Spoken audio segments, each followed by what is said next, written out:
Hello friends, welcome to my channel. So today's topic is structure of atom. Previous lecture में हम लोगों ने basic of chemistry देखा था. That is divided to two part, organic और inorganic. फिर we have seen कि कौन से साइंटिस्ट ने सबसे पहली बार एक ऑर्गेनिक कंपाउंड को लैब में सिंथेसाइज किया. Then we have dealt with electropositive and electronegative element. और ज़्यादा बात करेंगे उनके बारे में. We will have separate lectures. Okay, then we have discussed about why carbon is important, why we talk about carbon in organic chemistry. फिर अभी क्या है कि we will talk about structure of atom. तो structure of atom जानना बहुत ज़रूरी है, क्योंकि इन आगे क्या होगा कि we will study about the reactions and all. तो ये बेसिक टॉपिक है, बहुत ही ज़्यादा मतलब एक फाउंडेशन क्रिएट करता है. तो I think it is very important to get the idea about the structure of atom. अगर पता रहेगा तो वो समझना और आसान हो जाएगा. क्या होता है कि जब हमें ये सब चीज़ें पता ही नहीं होती और हम सीधे रिएक्शन पे चले जाते हैं पढ़ने के लिए, तो पढ़ने को तो आप कुछ भी पढ़ सकते हैं, पर अंडरस्टैंडिंग वहाँ पे बिल्कुल नहीं आती है. और इसके लिए बहुत ज़रूरी है ये टॉपिक पढ़ना. ओके, और बहुत ही ईजी वे में आपको बताना है, बिल्कुल आपको मुश्किल नहीं होगा. तो स्ट्रक्चर ऑफ एटम कैसा होता है कि आप अगर देखिए तो एक क्या होता है, सेंटर में होता है न्यूक्लियस. ओके, ये हो गई आपकी nucleus. Okay, in the centre. और इसके चारों तरफ ऑर्बिट्स होते हैं. Okay, in circle, these are known as orbit. Okay, and this is the nucleus. अब ये न्यूक्लियस दो चीजों से मिलके बना होता है. Okay, very important to note, it is made up of two things, that is neutron and the second one is proton. Okay, ये न्यूट्रॉन और प्रोटॉन से बना होगा. ऑर्बिट में क्या होते हैं? ऑर्बिट में होते हैं आपके इलेक्ट्रॉन्स. ओके, ये हो गए आपके इलेक्ट्रॉन्स. तो यही आपका बेसिक स्ट्रक्चर ऑफ एटम है. ओके, मतलब एटम का बेसिक स्ट्रक्चर ऑफ में क्या हो गया कि जैसे सोलर सिस्टम होता है हमारा, हमारे सोलर सिस्टम में क्या होता है, सेंटर में अर्थ होता है और भी बहुत सारे प्लैनेट्स हैं जो उसके अराउंड अलग अलग ऑर्बिट्स में अलग अलग इलिप्टिकल पाथ पे मूव कर रहे हैं. सो सेम स्ट्रक्चर एक एटम का भी है. ओके, सेंटर में क्या है, यहाँ पे न्यूक्लियस है और फिर उसके चारों तरफ ऑर्बिट है. और उस ऑर्बिट पे जो न्यूक्लियस का जो चक्कर काट रहे हैं, those are electrons. Right, they continuously keep moving orbit में. ठीक है, अब इनके मूवमेंट से भी एक अलग इक्वेशन है. ओके, श्रोडिंगर थ्योरी है. क्वांटम, आपने क्वांटम के बारे में पढ़ा सुना होगा, क्वांटम थ्योरी, क्वांटम फिजिक्स, इन सब चीजों के बारे में, थ्योरी ऑफ रिलेटिविटी. ये सारी चीजें इन्हीं सब चीजों से निकल के आई हैं. एक्चुअली बेस यही है, इसीलिए ये टॉपिक समझना आसान, मतलब जरूरी भी है और इजी भी है. इतना कोई टफ टॉपिक नहीं है कि ऐसा कोई बहुत इसमें साइंस है जो आपको ना समझ में आए. एक बेसिक थ्योरी है जो अंडरस्टैंडिंग होनी चाहिए केमिस्ट्री पढ़ने के लिए. राइट, तो केमिस्ट्री या फिजिक्स कुछ भी पढ़ रहे हो, स्ट्रक्चर ऑफ एटम पता होना चाहिए. अभी क्या है कि यहाँ पे न्यूक्लियस होता है. न्यूक्लियस के अंदर दो दो चीजें होती है, एक होता है न्यूट्रॉन और दूसरा होता है प्रोटॉन. अब न्यूट्रॉन जो हमारा है वो न्यूट्रल होता है. Okay, it is neutral in nature. Neutral का मतलब क्या हुआ? न्यूट्रल का मतलब हो गया कि इस पे कोई चार्ज नहीं होता है. और प्रोटॉन क्या है? पॉजिटिव होता है. ओके, तो ये हो गया पॉजिटिव. अभी क्या है कि न्यूट्रल ये है और ये पॉजिटिव है, तो इसकी वजह से क्या होता है कि यहाँ पे हमेशा एक पॉजिटिव चार्ज रहेगा. न्यूक्लियस के ऊपर एक पॉजिटिव चार्ज हमेशा रहता है. ये पॉजिटिव चार्ज, ओके, सो यहाँ पे क्या है कि ये प्रोटॉन होने की वजह से यहाँ पे पॉजिटिव चार्ज हो गया और इलेक्ट्रॉन की वजह से it will have a negative charge. ठीक है, तो नॉर्मली क्या होता है कि एटम जो है वो 3 स्टेट में एग्जिस्ट करते हैं. ओके, 3 स्टेट में एग्जिस्ट कैसे कैसे करेंगे? कोई भी एक जो एटम होता है वो 3 स्टेट में एग्जिस्ट करेगा. एक होता है neutral. Okay, then second is positively charged electron, sorry charged atom. और थर्ड स्टेट जो होती है वो होती है निगेटिवली चार्ज्ड एटम. राइट, तो ये कैसे होता है निगेटिवली चार्ज, पॉजिटिवली चार्ज और न्यूट्रल, ये कैसे हुआ? तो न्यूट्रल एटम मतलब क्या हुआ कि यहाँ पे क्या है कि ये प्लस और माइनस मिलके चार्ज को क्या करेंगे, खत्म कर देते हैं एंड देयरफॉर एटम एक न्यूट्रल एटम के फॉर्म में एग्जिस्ट करता है। नॉर्मली जो एटम्स होते हैं वो न्यूट्रल एटम के फॉर्म में एग्जिस्ट करते हैं। नेक्स्ट क्या हो गया, पॉजिटिव चार्ज एटम और नेगेटिवली चार्ज एटम। पॉजिटिव मतलब क्या हुआ कि अगर इलेक्ट्रॉन नहीं है, ओके, या फिर कोई भी एक ऐसा एटम जो इलेक्ट्रॉन लूज कर रहा है, ठीक है, इलेक्ट्रॉन को लूज कर रहा है। हमने अभी लास्ट लेक्चर में इलेक्ट्रोपॉजिटिव एलिमेंट की बात की थी। तो कोई भी जो एलिमेंट ऐसा है या एटम ऐसा है जो अपने इलेक्ट्रॉन को लूज कर दे रहा है, अब लूज करने से क्या होगा कि जो नेगेटिव चार्ज है वो कम हो जाएंगे या खत्म हो जाएंगे। तो अब क्या बचा, पॉजिटिव बचा। सो दैट इज वाई वो एटम जो होते हैं पॉजिटिवली चार्ज हो जाएंगे। निगेटिवली चार्ज एटम मतलब क्या हो गया कि ये इलेक्ट्रॉन को एक्सेप्ट कर रहा है। अब यहाँ पे क्या है कि प्रोटॉन नहीं ट्रांसफर होता है, ओके, इट्स नॉट लाइक कि प्रोटॉन ज्यादा ट्रांसफर हो रहा है और वहां पॉजिटिव चार्ज ज्यादा बढ़ जा रहा है, ऐसा नहीं होता है। निगेटिव कैसे कहते हैं कि पहले प्लस और माइनस मिलके न्यूट्रल कर दिए, ओके, कोई चार्ज नहीं है, लेकिन अब क्या हो गया कि अचानक से यहाँ पे तो मान लो कुछ इलेक्ट्रॉन्स और बढ़ गए, ठीक है, दो इलेक्ट्रॉन, इसने दो इलेक्ट्रॉन कहीं से एक्सेप्ट कर लिया। अब एक्सेप्ट करने की वजह से क्या हो गया कि जो निगेटिव चार्ज है वो बढ़ गया, ओके, तो अब ये और निगेटिव हो गया ये एटम। तो अब इस केस में ये हो जाएगा निगेटिवली चार्ज्ड एटम। तो तीन क्लास हो गई आपके चार्ज एटम्स की, ओके। एक तो हो गई आपकी न्यूट्रल एटम, ओके, फिर नेक्स्ट हो गई न्यूट्रल एटम कब है, जब पॉजिटिव और नेगेटिव इक्वल है, तो या इलेक्ट्रॉन पॉजिटिव रेशियो इक्वल है, so that time it is neutral atom. Positively charge atom कब हो गया, जब ये अपने इलेक्ट्रॉन्स को लूज कर रहा है, जिसकी वजह से इसकी पॉजिटिविटी ज्यादा बढ़ रही है and it becomes positively charge atom, ठीक है।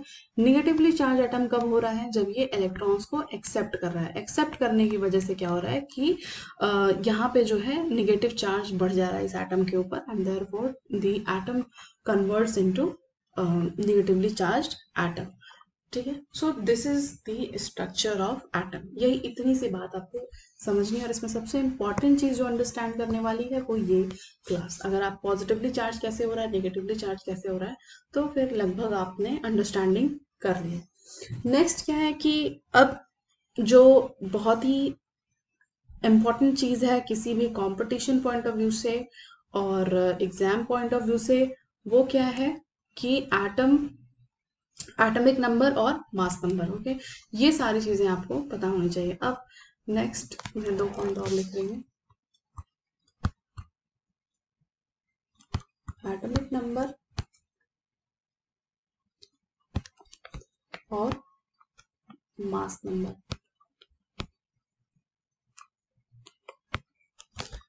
ये दो टर्म किसी भी एटम के लिए बहुत ही ज्यादा इंपॉर्टेंट है, ओके, वेरी इंपॉर्टेंट। तो एटॉमिक नंबर क्या होता है, एटॉमिक नंबर या atomic number is equal to the number of proton in its nucleus. तो इसके न्यूक्लियस में जितने भी प्रोटॉन्स होंगे वही उसका एटॉमिक नंबर होगा किसी भी एटम में, राइट। जैसे कि फॉर एग्जांपल कार्बन, इसको दूसरे कलर से यूज करते हैं, फॉर एग्जांपल कार्बन। तो कार्बन के केस में इसका एटॉमिक नंबर होता है 6। 6 का मतलब क्या हुआ कि इसमें 6 प्रोटॉन्स प्रेजेंट होते हैं। एटॉमिक नंबर दूसरी तरह से कैसे डिफाइन कर सकते हैं, नंबर ऑफ इलेक्ट्रॉन प्रेजेंट। तो इसका क्या मतलब हो गया कि सराउंडिंग दी न्यूक्लियस, ठीक है। तो इसका मतलब कि यहाँ पे 6 इलेक्ट्रॉन भी प्रेजेंट होते हैं, इनको प्लस नहीं करते हैं, अलग अलग डिफाइन किया जाता है। तो दो डेफिनेशन होंगी एटॉमिक नंबर की, either atomic number is defined by number of protons present in the nucleus or it is defined by number of electron present in the orbit around the nucleus, okay. तो किसी भी तरीके से define कर सकते हैं।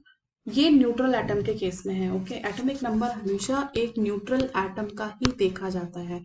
We will always calculate atomic number over neutral atom, क्योंकि क्या होगा कि जब वो चार्ज आ जाएगा तो वहां पे इलेक्ट्रॉन या तो बढ़ जाएंगे या तो कम हो जाएंगे, फिर हम ये रिलेशनशिप नहीं यूज कर सकते, ओके।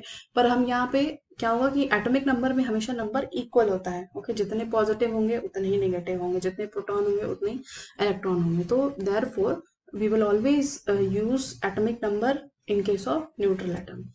अब नेक्स्ट आता है मास।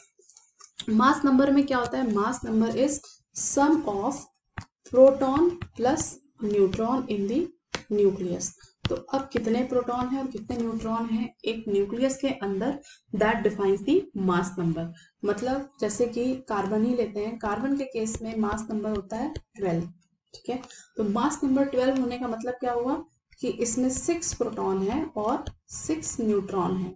ठीक है, 6 प्रोटॉन एंड 6 न्यूट्रॉन, राइट। फिर किसी भी एटम का मास नंबर ले लो, it will always have the number will be divided into proton and neutron. ठीक है, तो जो उसका एटॉमिक नंबर होगा, जो भी उसका एटॉमिक नंबर होगा वही उसका वही उसके नंबर ऑफ प्रोटॉन्स होंगे, ये नहीं चेंज होगा। ठीक है, ये डिपेंड करेगा नंबर ऑफ प्रोटॉन हमेशा उसके एटॉमिक नंबर पे। मतलब जैसे कार्बन में क्या है कि 6 प्रोटॉन है एटॉमिक नंबर में, तो ये हमेशा 6 ही रहेगा। अब क्या होता है, ये कभी कभी आपने देखा होगा कि कार्बन जैसे C12 उसका मास नंबर है, कहीं कहीं C13 भी होता है, C14 भी होता है। तो ये क्या हो गया, ये भी इसके मास नंबर है। ठीक है, तो इन सब में क्या है कि 6p जो है वो कॉमन रहेगा। चेंज क्या होता है, न्यूट्रॉन का नंबर। मतलब इसमें कितना हो जाएगा 7 न्यूट्रॉन और इसमें कितना हो जाएगा 8 न्यूट्रॉन। प्रोटॉन का नंबर हमेशा एटॉमिक नंबर ही रहता है। Okay, we will not change. मतलब अगर कभी आए कि tell the number of proton and neutron in C14, तो ऐसा नहीं होगा कि तुम उसको 7p और 7n कर दोगे या 8p और 6n करोगे। It will be always 6p and 8n। मतलब ये 6p कांस्टेंट रहेगा। तो मास नंबर जब भी बताना हो ब्रेक करके न्यूट्रॉन एंड प्रोटॉन में, तो just go for the atomic number.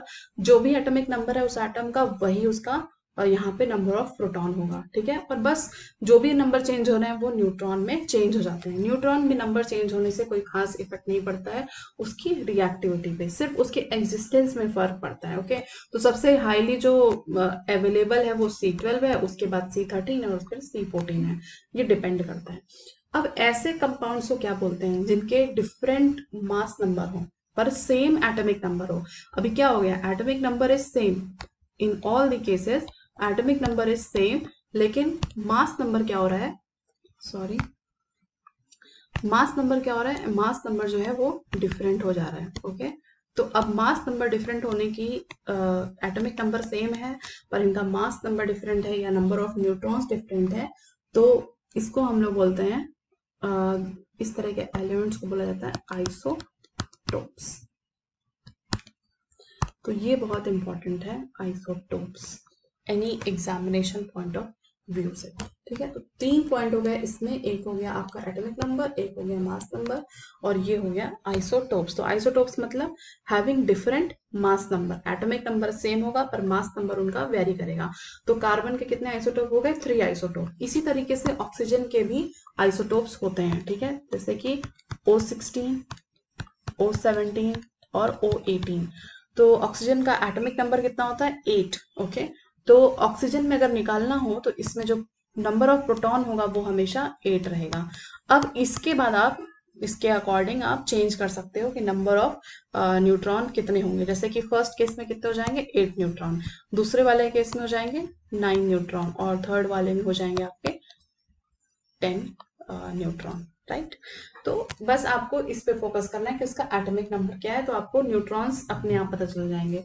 उसमें कोई बहुत सोचने की जरूरत नहीं है कि क्या होगा, but you should know the atomic number.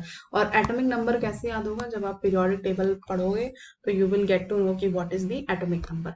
तो अब इस पूरी जो हमने आज स्लाइड पढ़ी है और जो एक ये लेक्चर लिया है, तो इसमें इंपॉर्टेंट चीजें क्या क्या थी कि स्ट्रक्चर ऑफ एटम, उसमें 3 तरह के एटम्स होते हैं, पॉजिटिव, निगेटिव और न्यूट्रल एटम। ओके, ये 3 चीज आपको पता होनी चाहिए कि जो एटम है, कोई भी एटम जो है वो आइदर न्यूट्रल होगा, ठीक है, न्यूट्रल होगा या फिर पॉजिटिव होगा या फिर निगेटिवली चार्ज होगा, पॉजिटिवली चार्ज और निगेटिवली चार्ज।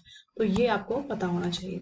उसके बाद नेक्स्ट जो और क्वेश्चन के पॉइंट ऑफ व्यू से बनता है वो ये है कि what is atomic number, what is mass number, what are isotopes. और ये क्वेश्चंस इस तरह से ब्रेक करके आ सकते हैं कि what are the number of neutron, what are the number of protons. तो आई थिंक ये आपको क्लियर हो गया है इस स्लाइड से, और इससे ज्यादा इसमें कुछ जानने की जरूरत नहीं है। इसके बाद नेक्स्ट टॉपिक जो होगा वो होगा distribution of electron in atom, जिसमें हम अवॉ प्रिंसिपल और वो बोर्ड्स मेथड और ये सारी चीजें, बोर्ड्स थ्योरी और बाकी चीजें पढ़ेंगे। पर अभी के लिए बस इतना ही करते हैं। स्ट्रक्चर ऑफ एटम इसको वापस से एक बार देखना और समझना कि क्या है, और अगर कोई भी क्वेरी हो जस्ट आस्क इन कमेंट, और मुझे नहीं लगता है कि कोई क्वेरी होगी, हो तो वेरी गुड। ओके, सो आज के लिए बस इतना ही। Tata bye bye.